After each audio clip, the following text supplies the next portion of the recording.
Today, I'm going to tell you a Pokemon story. A creepy Pokemon story. The story's about this little guy, the ghost and grass type Pokemon Phantump.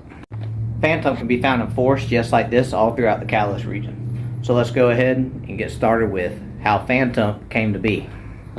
Once upon a time, a long time ago in the Kalos region, a little child would be outside playing and he would wander off into the woods and he would get lost.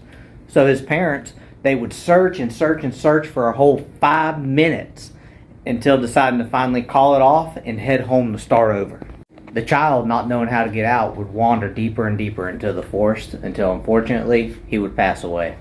His soul would leave his body and go right into a rotten tree stump, and that's where Phantump would come to life at. So now Phantump, being a brand new Pokemon, would just wander the forest all day, all night, crying in the voice of a young child for help, hoping that an adult from outside the forest would hear and come into it.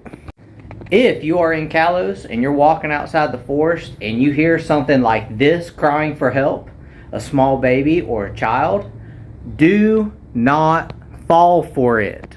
You say, screw that screaming baby. And if it sounds like a small child, you say, screw him too. Because if you walk into that forest, not only will you never find the baby who's crying or the child who's screaming for help, you won't even see the Pokemon Phantump. You will wander and wander and wander until eventually you're so lost that you run into a wild Ursaring and he just eats your head right off. And now you're dead. So that's the story.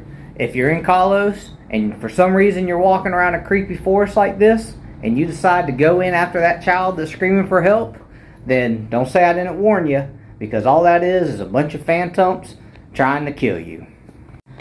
On a side note, there's a bunch of Phantumps, like they're not even rare. So to the parents of Kalos, guys, I really need y'all to tighten up. I need y'all to quit losing your kids in these woods. I need y'all to definitely look more than 5 minutes, because these kids are just turning into Phantumps and they're just trying to kill everybody else that comes in the woods. So if y'all can buckle down on that, I don't know, make a little committee and buckle down on, not letting your child turn into a murderous little tree stump, that'd be great. I do like Phantump though, and it has a cool shiny, so maybe just a couple parents lose their kids in there so we can keep them up. Keep Phantumps around.